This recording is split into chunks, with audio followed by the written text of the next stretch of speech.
Bueno, como dijo el sastre, hay mucha tela para cortar, así que vamos a ir rápido al pasaje que nos compete.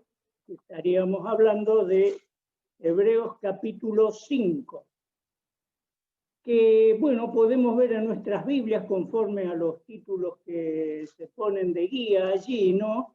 Está hablando del sacerdocio, más bien del sumo sacerdocio, que comenzó ya en el capítulo 4, allí al final, empezando en el versículo 14. Así que dice, simplemente leemos allí para dar introducción el versículo 14 del capítulo 4, dice, por tanto, teniendo un gran sumo sacerdote que traspasó los cielos, Jesús, el Hijo de Dios, retengamos nuestra profesión. Así que allí de quien se está haciendo mención es del Señor Jesucristo.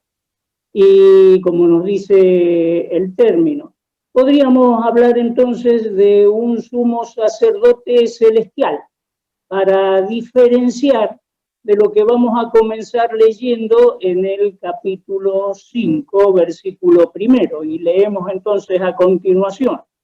Porque todo sumo sacerdote tomado de entre los hombres es constituido a favor de los hombres en lo que a Dios se refiere, para que presente ofrendas y sacrificios por los pecados. Bien, entonces acá hacemos una división, como decimos, y le damos un nombre para diferenciar un sumo sacerdote terrenal, celestial Jesucristo, el terrenal, los que se sucedieron allí a partir de Aarón, como nos cuenta la Escritura. Entonces dice que está constituido para ofrecer sacrificios por los pecados. Versículo 2 del capítulo 5, para que se muestre paciente con los ignorantes y extraviados, puesto que él también está rodeado de debilidad. Y por causa de ella debe ofrecer por los pecados, tanto por sí mismo como también por el pueblo. Y nadie toma para sí esta honra, sino que el que es llamado por Dios, como lo fue Aarón. Así tampoco Cristo se glorificó a sí mismo, haciéndose sumo sacerdote, sino el que le dijo, tú eres mi hijo amado, yo te he engendrado hoy. Esto dice el Salmo 2:7. Como también dice en otro lugar, tú eres sacerdote para siempre según el orden de Melquisedec, Salmo 114. Y Cristo en los días de su carne, ofreciendo ruegos y súplicas con gran clamor y lágrimas al que le podía librar de la muerte, fue oído a causa de su temor reverente. Y aunque era hijo, por lo que padeció, aprendió la obediencia. Y habiendo sido perfeccionado, vino a ser autor de eterna salvación para todos los que le obedecen. Y fue declarado por Dios sumo sacerdote según el orden de Melquisedec. Y nos detenemos aquí un momento para tocar algunos puntos acerca de esta lectura que hemos tenido, ya que el pasaje que sigue cambia de tema, como podemos ya ver anunciado en el título que sigue a continuación. Así que bien, vemos algunos detalles que nos narra acá la Escritura. Entonces, habíamos dicho que estaba dividido el tema entre el sacerdocio referido al Señor y el sacerdocio que llevaron adelante luego, o en principio, los hombres, ¿no? Así que vamos a ver capítulo 5, 1 al 3. Función del sumo sacerdote terrenal. Entonces, como estamos diciendo, está constituido a favor de los hombres. Está, o sea, como conocemos también, hemos escuchado muchas veces en la función como de un abogado, el que aboga, el que está a favor de los hombres, como dice la Escritura. En un comentario allí, Trenchard alude también de que no es la función de juez, es de abogar. Por eso dice que todo está referido a la experiencia de velar por los intereses de los hombres. Ese es la función que tendría el sumo sacerdote. Pero nos dice que también tiene que ser paciente. Si lo vemos del lado del Señor Jesucristo, del lado de Dios, no cabe duda de la paciencia extrema que tiene el Señor. La enseñanza pasa también para el resto de los hombres, en la paciencia de saber de que los hombres somos falientes, tenemos flaquezas, debilidades, erramos, nos equivocamos. Así que todo eso forma parte de nosotros, y aquel que intercede, como es la función sacerdotal, tiene que tener esta característica de paciencia, que es lo que nos está enseñando acá el pasaje.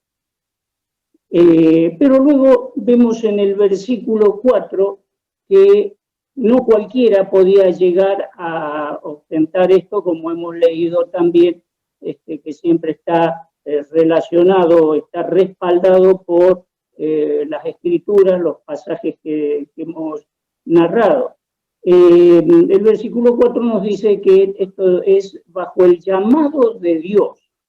Y ciertamente vemos allí también la referencia en Éxodo 28, capítulo 1, que nos dice esto: Dios da orden de que, como en un principio fue Moisés aquel que tenía el acceso bastante seguido, podríamos decir, con el mismo Dios, desde el día aquel que se presentó adelante la zarza ardiendo, ¿no? Pero luego después, mediando el tabernáculo también, Dios se comunicó plenamente y en varias oportunidades con Moisés. Luego ya cuando empieza el ciclo de esto que estamos mencionando acá, del periodo sacerdotal, podríamos llamarle, ya esto era el sumo sacerdote llamado por Dios, porque le dijo que Aarón tenía que ocupar ese puesto, el hermano de Moisés, y una vez al año solamente se iba a poder realizar este evento. Un evento que, por cierto, no era poca cosa y tenía muchos riesgos también, por cierto, ¿no? Por eso no podía ser cualquier hombre, tenía que ser un hombre capacitado, un hombre con entereza, como lo sería Aarón.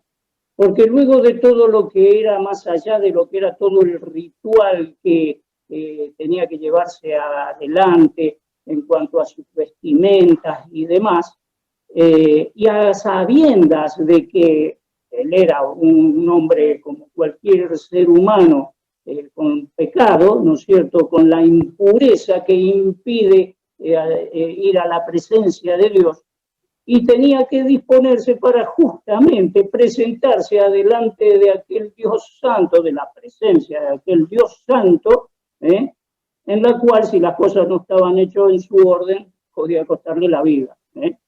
Así que nos cuentan los pasajes bíblicos que tenía que ejecutar algunos sacrificios primero por sí mismo, y luego, a partir de allí, de que ella entraba en un contexto de pureza delante de Dios, ahí ofrecer por el pueblo, ¿no es cierto? Y de hecho que escucharía también lo que Dios tendría para anunciar en forma directa, que sería verle allí donde conocemos aquella arca, ¿no? Donde estaba esa plancha de oro, el propiciatorio, con los querubines allí que estaban cubriendo la gloria de Dios, y allí en esa plancha tenía que ir y rociar, me imagino yo, con toda timidez, ¿no es cierto?, la sangre, para aplacar la ira de Dios, es todo esto, ¿verdad? Y así se podía llevar a cabo este procedimiento. Pero qué bueno es que, como toda la escritura ha sido dada para que nos quede una enseñanza también a nosotros, poder corrernos un poquito en el punto del llamamiento, ¿no? Qué bueno es que Dios llama a los hombres, llama a sus servidores, y los llama. Que el Señor nos ayude, porque el llamado es para todos, en las distintas áreas. Nos llama a todos para hacer todo. Quizás una experiencia por el estilo la encontramos en todo esto que hemos leído de Nehemías, se recuerdan, ¿no? ¿Y qué pasaba? Había toda una labor por delante. Y Dios dispuso en primera instancia a un Nehemías, ¿verdad?, que empezara a alentar aquella obra. Esdras fue en principio, pero después siguió Nehemías, sí, corrijo allí. Pero qué bueno es el formato que usó Dios a través de Nehemías, alentando al pueblo y luego seleccionando. ¿Cómo hacía? Y dice que hacía falta alguien que manejara la construcción con las piedras. Entonces, allí estaba el que trabajaba con esto y era llamado. Y luego el que manejaba la madera. Y venía el que tenía la experiencia en el trabajo con la madera. El cantor, y bueno, ¿qué va a hacer esa labor? Y así sucesivamente. No llamaba al cantor a trabajar con la madera o cosa por el estilo. Cada uno en su labor. Y escuchando la voz de Dios.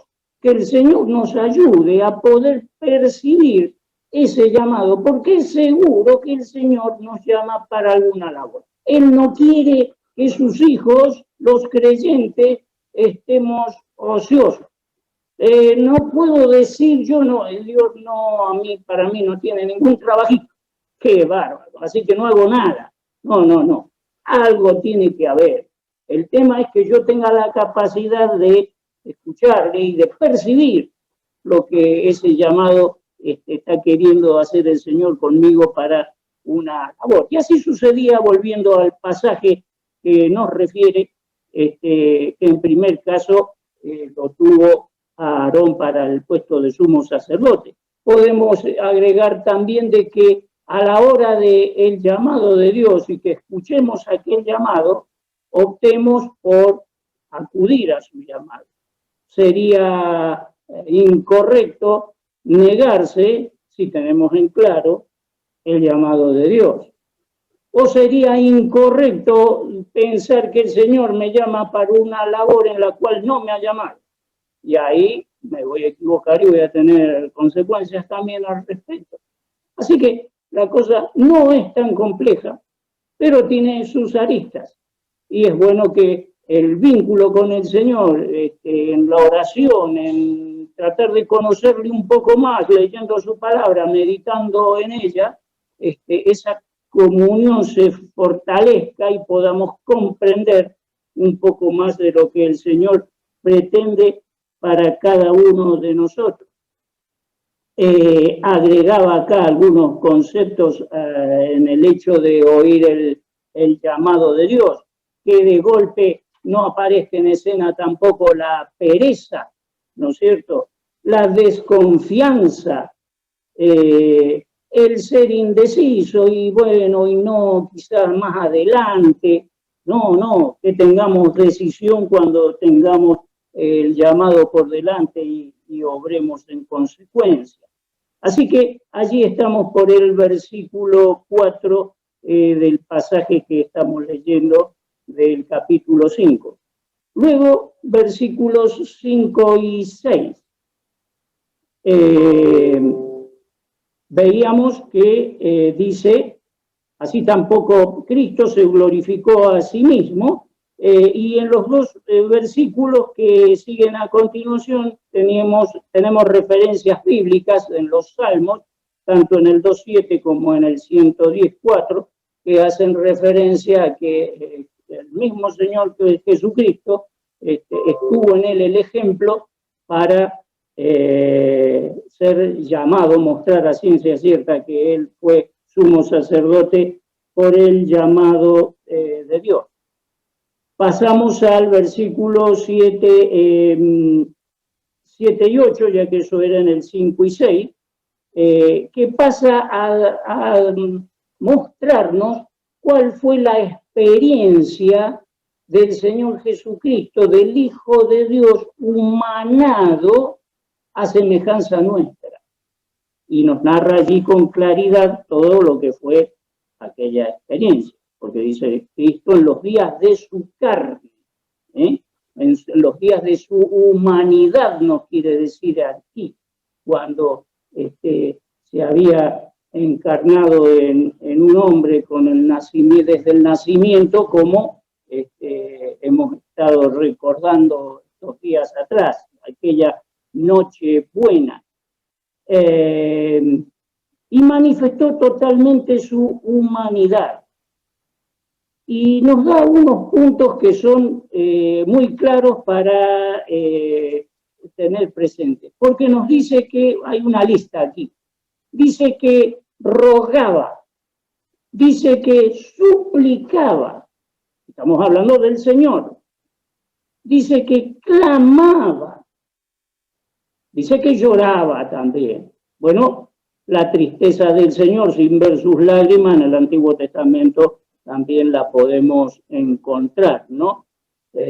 Por ejemplo, cuando allí en 1 Samuel nos muestra que no querían ya más el gobierno que estaban teniendo y querían el gobierno de un rey. Y esas palabras tan emotivas del Señor que dice, no te han desechado a ti, a mí me han desechado, es tremendo, ¿no? ¿Qué habrá sentido el Señor? Pero esto era bien demostrado, las lágrimas del Señor, lloraba, pero tenía temor reverente a Dios, siendo el mismo Señor Jesucristo, el Dios encarnado, pero él demostró a pleno que era perfecto Dios y perfecto hombre, y en la condición de hombre sucedía esto, como también nos narra allí el pasaje tan conocido que leemos de cómo la humillación y exaltación del Señor Jesucristo. Así que reverente. Y culmina el versículo 8 diciendo que aprendió la obediencia, o sea, fue obediente en todo. Sintió en su cuerpo todo el peso de lo que era la debilidad humana y de lo que era la acechanza del pecado desde la misma, de la misma manera en que Satanás lo bombardeó allí con todo aquellas pruebas que le puso por delante, y el Señor fue triunfante porque no se sumó a ninguno de los designios de Satanás, que por cierto para un ser humano eran de alto nivel. Te daré todos los tronos de la tierra, etcétera. Demostraba todo una provisión grande que, bueno, Satanás tenía en su mano ciertamente, ¿no? Pero el Señor pudo con todo eso y lo pudo sentir. Por eso va a hablar también más adelante de cuando él dice que fue perfeccionado, pero ya llegaremos ahí, que eso es el versículo 9, porque dice que fue perfeccionado, autor por consiguiente de eterna salvación a los que le obedecen, dice textualmente, ¿verdad? Y habiendo sido perfeccionado, vino a ser autor de eterna salvación para todos los que le obedecen. Ahora, notemos acá esta frase final que llama mucho la atención y está en los 3 capítulos anteriores, o sea, en el que estamos leyendo, capítulo 5, 4 y 3 también, porque está a modo de una condición, si evaluamos este pasaje, autor de eterna salvación para todos los que le obedecen. No dice para todos los que le obedecen. Y fijémonos, leíamos recién el versículo 14 del capítulo 4. Por tanto, teniendo gran sumo sacerdote que traspasó los cielos, Jesús, el Hijo de Dios, retengamos nuestra profesión. Así que allí está diciendo que hay algo de parte mía. Yo tengo que retener la profesión. ¿Cuál es la profesión? Soy creyente, tengo fe en el Señor, tengo confianza en Él, me ha dado la nueva vida, me ha dado vida eterna junto a Él. Dice que eso lo tengo que retener, porque leíamos recién que el autor de eterna salvación, versículo 9 del 5, para todos los que le obedecen. Así que tengo que obedecer, tengo que retener. Vamos un poquito más atrás. Capítulo 3, versículo 5. Y acá está Moisés. Dice, y Moisés a la verdad fue fiel en toda la casa de Dios. Y acá, ¿cuál es la casa de Dios? La casa de Dios para Moisés era allí, Israel, el pueblo, la casa. La casa de Moisés, dice allí. Versículo 6. Pero Cristo, como hijo sobre su casa, ¿y cuál es la casa de Cristo? Que dice a continuación, la cual somos nosotros, todos nosotros, los creyentes, si retenemos firme y hasta el fin la confianza. Así que veamos acá qué interesante estos tres pasajes. No están diciendo para nada, voy a ser bien claro, que la salvación se pierda, ojo, no está diciendo eso los pasajes. Pero está diciendo que tiene que haber una condición que se tiene que mantener en el tiempo. Si soy creyente verdadero. Por eso, luego a continuación, comienza otro tema de lo que estamos leyendo en el capítulo 5, que dice el título que leemos, advertencia contra la apostasía. Justamente apostasía, apostatar es negar la fe, de eso se trata, ¿no es cierto? Pero esto es un desarrollo que lleva una partecita, hace una introducción allí en lo que vamos a meditar nosotros, y luego está todo el capítulo 6, una serie de conceptos acerca de este evento de la apostasía, que no es el tema que nos toca ahora. Pero tengamos presente esto, porque es importante retener. Tengo que, voy a leer textualmente, tengo que obedecer, me dice en el capítulo que estamos leyendo, 5:9, y en los otros dos pasajes habla de retener. Como hijo de Dios, como creyente, tengo que retener esa fe. Y si de golpe, bueno, eso no sucede, caben las dudas. Ninguno de nosotros está capacitado para decir que alguien es creyente o no, más allá de su condición.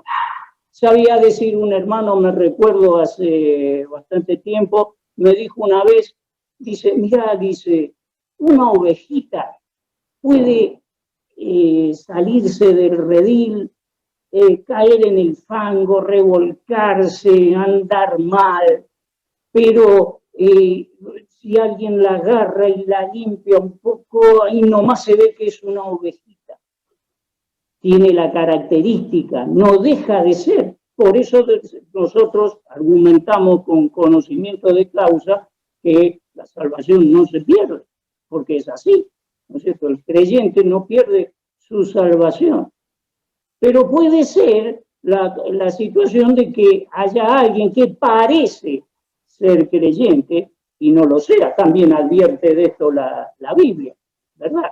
Y nosotros nos sorprendemos muchas veces, quizás en algunos casos, decir, pero ¿cómo? No, esta persona que la veíamos así, asada, ¿cómo tiene estos procedimientos ahora y demás? Bueno, yo no lo sé, pero acá habla a las claras de una condición de retener y de obedecer. Que el Señor nos bendiga en el conocimiento de estas cosas. Culmina el versículo 10 diciendo que fue declarado por Dios sumo sacerdote según el orden de Melquisedec. Esto es para el sumo sacerdote celestial, el Señor Jesucristo, como lo hemos denominado. Y vemos brevemente, vamos a ver de ser rápidos, en los pasajes que siguen a continuación del 11 al 14, que ya está hablando directamente de los seres humanos, de las personas, de los creyentes, dando algunas características que pueden haber en los creyentes. Leemos rápidamente, dice acerca de esto, tenemos mucho que decir y difícil de explicar. No es fácil, tiene varias aristas esto. Por cuanto os habéis hecho tardos para oír. Y acá empieza el tirón de oreja, ¿no? Porque debiendo ya ser maestros, después de tanto tiempo, tenéis necesidad de que se os vuelva a enseñar cuáles son los primeros rudimentos de las palabras de Dios. Y habéis llegado a ser tales que tenés necesidad de leche y no de alimento sólido. Y todo aquel que participa de la leche es inexperto en la palabra de justicia, porque es niño. Notemos el énfasis en todo esto. Pero el alimento sólido es para los que han alcanzado madurez, para los que por el uso tienen los sentidos ejercitados en el discernimiento del bien y del mal. Así que características de los creyentes, o algunos creyentes. Tardos para oírnos, dice el versículo 11. ¿De qué nos habla acá? Tardos para oír. Tardos para escuchar el mensaje. ¿Dónde nos apropiamos del mensaje? De la lectura bíblica, es sencillo, ¿no es cierto? Es donde primero vamos a encontrar la palabra de Dios. Tardos para oír, la palabra de Dios se está refiriendo. Lo recibimos también, escuchamos, oímos en esto que estamos compartiendo ahora. ¡Qué bueno! Las oraciones, la lectura de la palabra, el hermano que lee, explica. Así que ahí oímos. Y eso dice que está siendo tardo. ¿Tardo a qué refiere? ¿Tardo que llego a la reunión? No, si bien también podemos decir que no está bien llegar tarde a la reunión, ¿no es cierto? Pero está diciendo que somos lentos para oír. Porque dice que habiendo pasado mucho tiempo, así que pasa el tiempo y escuchamos poco, o peor, o escuchamos bastante y queda poco, porque somos lentos. Así que ahí nos está haciendo un llamado de atención. Está diciendo, tenemos mucho que decir y difícil de explicar por cuanto os ha hecho tardos para oír. Es una reflexión, un llamado de atención que nos está haciendo el Señor a partir de estos pasajes. Y dice que porque, claro, debiendo ya ser maestro, como diciendo, haber alcanzado mayor conocimiento y poderle explicar a otros, porque lo que pasa, ¿sabe qué? Que no hemos llegado a la plataforma allí de la iglesia donde todos nos ven y podemos hablar y decir, no, yo tengo que ser maestro primeramente en mi casa, por ejemplo, y les tengo que explicar, porque yo soy el mayor, tengo más años. Entonces, si pasaron más años, leí más, escuché más, y entonces le puedo explicar a los que vienen de abajo. Puedo hablar con mi vecino, quizás, puedo hablar con mis familiares y le puedo explicar las cosas. Necesito tener conocimiento. Tengo que tener conocimiento yo para crecer yo, para que no me equivoque. Porque el Señor quiere que acertemos, el Señor no quiere que nos equivoquemos, pero nos equivocamos. Y muchas veces nos equivocamos porque no tenemos el conocimiento. Así que es una severa exhortación a alcanzar el conocimiento y preocuparnos por oír la palabra de Dios y meditar en su palabra, porque no solo escucharla. Y decía, otra vez en la BBN escuchaba, hablaba con mucho énfasis allí, y hablaba de este tema también, tocando otro pasaje. Pero decía, se conforman con, como decía literalmente, bueno, como con el mensajito semanal, las cucharaditas, así no menciona la leche, ¿no? Las cucharaditas del mensaje semanal que escuchan, y eso es lechita, que no llena, ¿no es cierto? Así que de esto se trata, mis hermanos, que el Señor nos ayude a poder poner más énfasis, más interés en la palabra del Señor, en las distintas provisiones que el Señor nos da, y meditar, reflexionar en ella. Tardos para oír. Y dice que también, pasando ya al versículo 12, dice, no aprenden. Así que sigue el tirón de oreja, ¿no? Son tardos para oír y quizás como consecuencia directa, como son lentos para oír, no aprenden, porque dice, debiendo ya ser maestros. Claro, ¿cómo van a ser maestros si no aprendieron las lecciones? Es una cosa lógica, ¿no? Y dice más, porque eso lo dice en la primera parte. Dice en la segunda parte,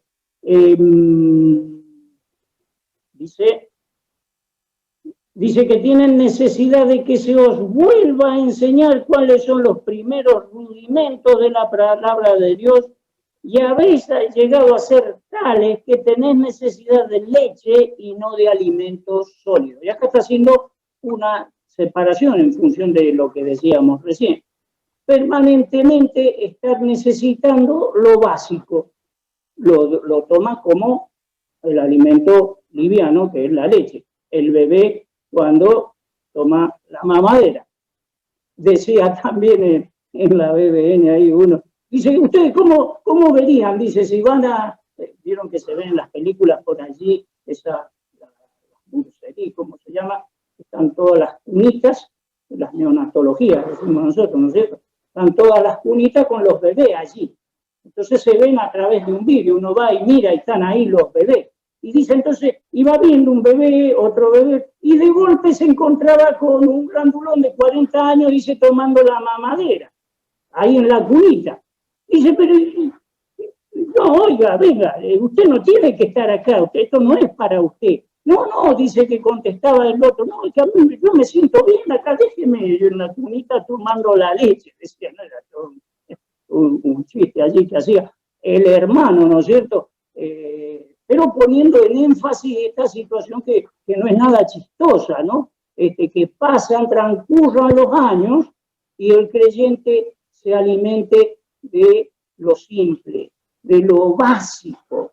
Pero lo que sucede, mis hermanos queridos, es de que la vida no se queda con lo básico.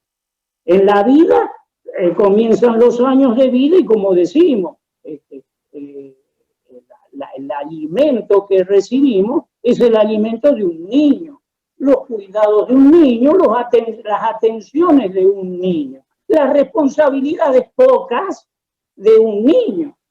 Pero todo eso después cambia. Aumentan las responsabilidades, aumentan las dificultades.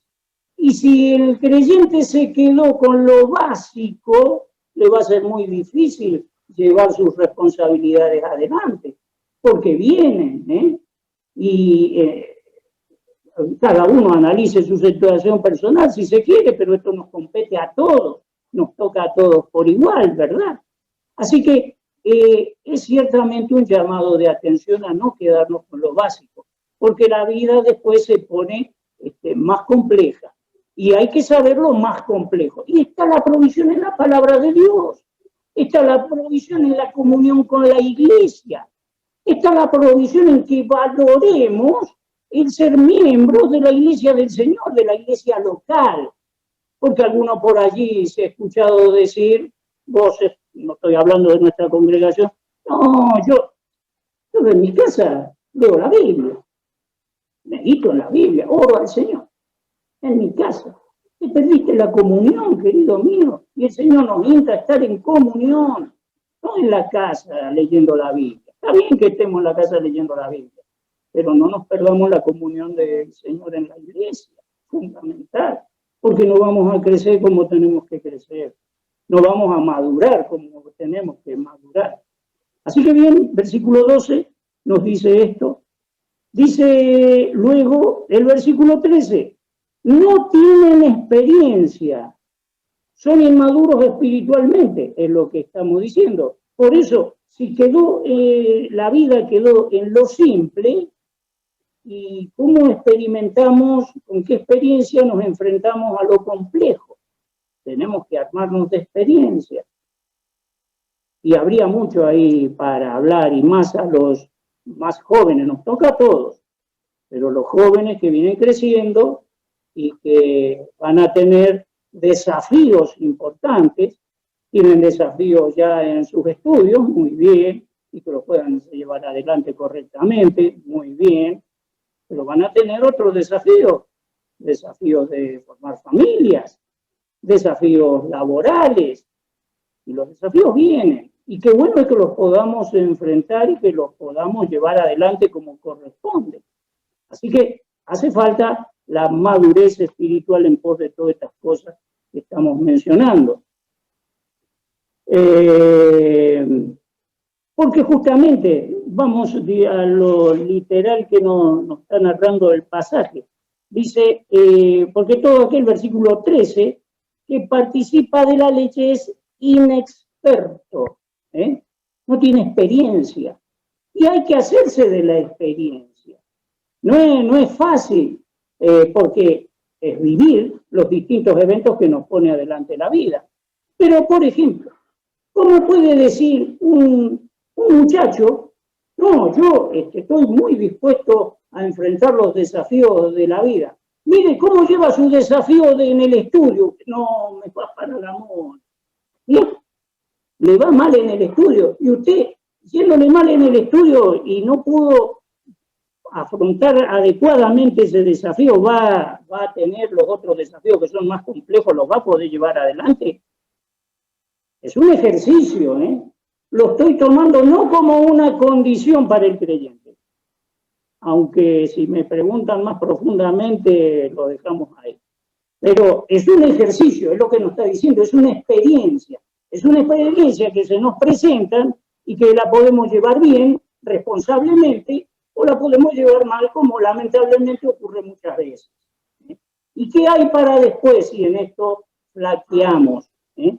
Porque tenemos pocas ganas en el fondo. Bueno, y dejémoslo, ahí no quiero cargar la línea con esto.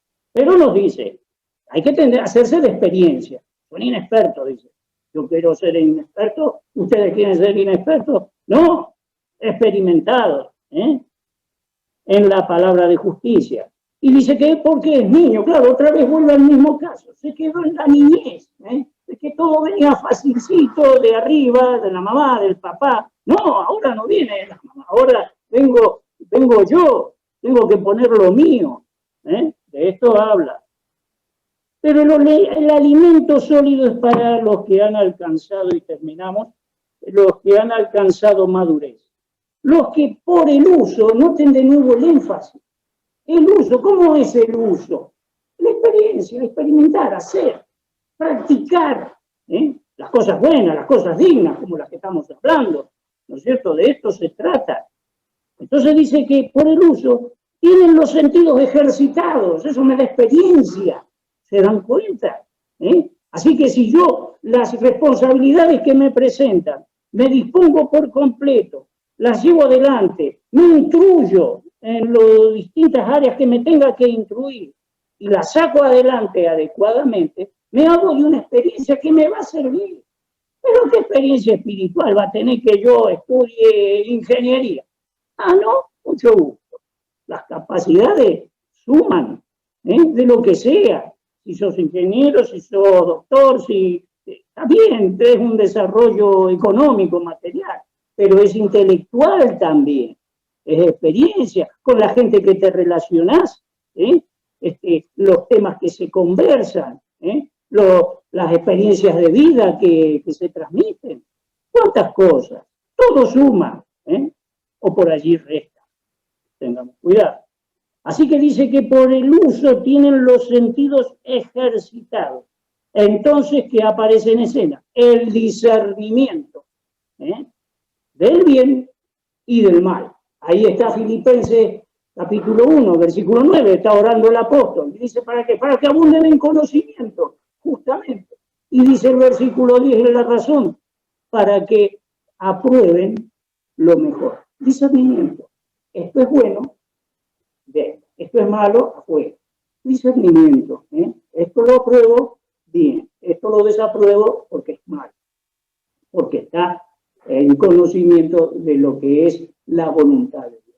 Que el Señor nos bendiga en estos sencillos pensamientos y bien, amén.